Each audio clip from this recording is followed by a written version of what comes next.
It happened in 2012. Played the IPL in 2012, and the lead up to that was interesting because I had scored my first Test 100 in Australia in 2012, followed by that game against Sri Lanka in Hobart, where we chased that total down within 40 overs.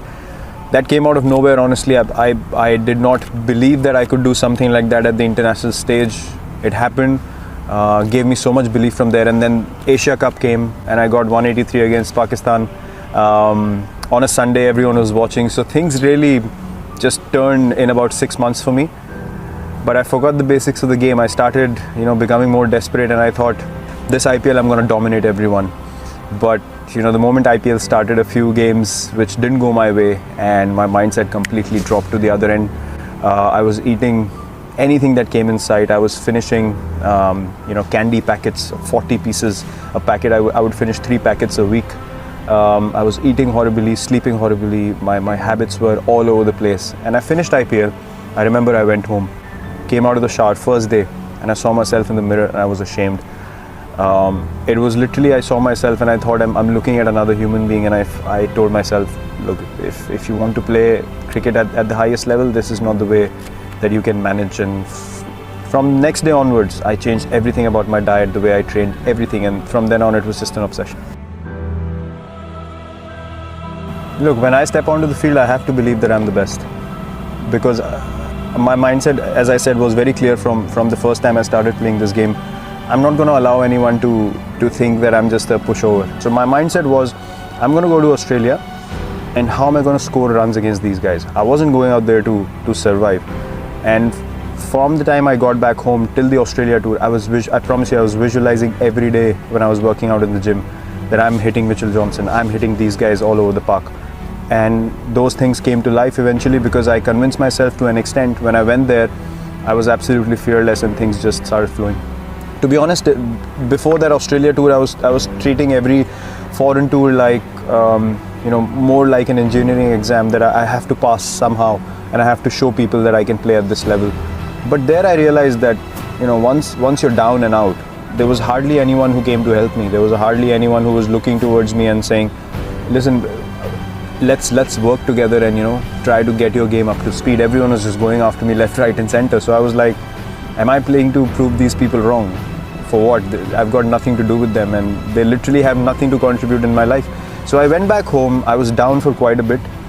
The great thing that happened at that stage was I realized who's with me, who's not. Things were filtered to an extent that I just got so relaxed. When I went back home, I was like, okay, I've hit rock bottom now. No one believes in me. Everyone thinks I should not be playing Test cricket. So what can I do? I can just work as hard as I can. For me, one thing was always very clear. When I step onto the field, I'm going to give 120% every game that I play.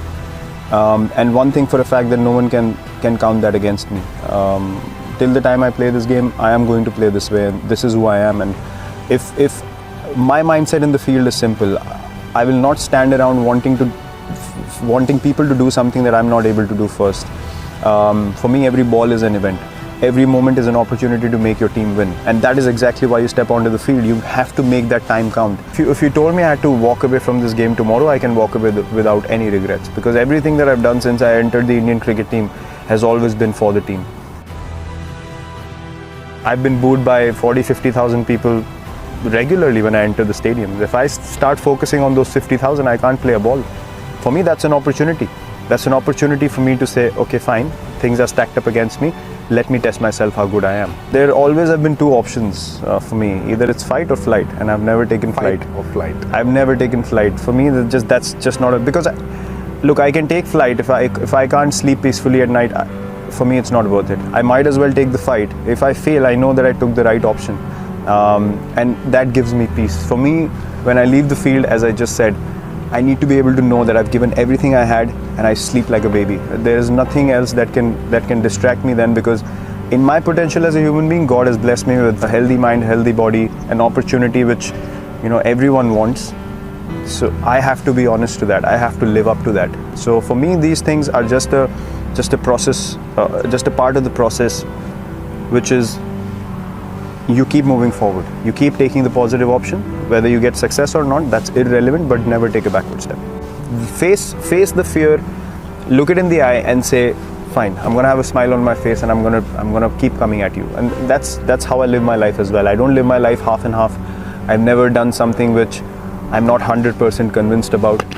So for me, as I said, if you wanted me to walk away now, I'd have zero regrets in life or in cricket. But this culture is what is more dear to me, and I will do everything in my ability. Even if we lose a test match, I want us to go for the win, and not surrender or try to save a test match on day 3 or day 4.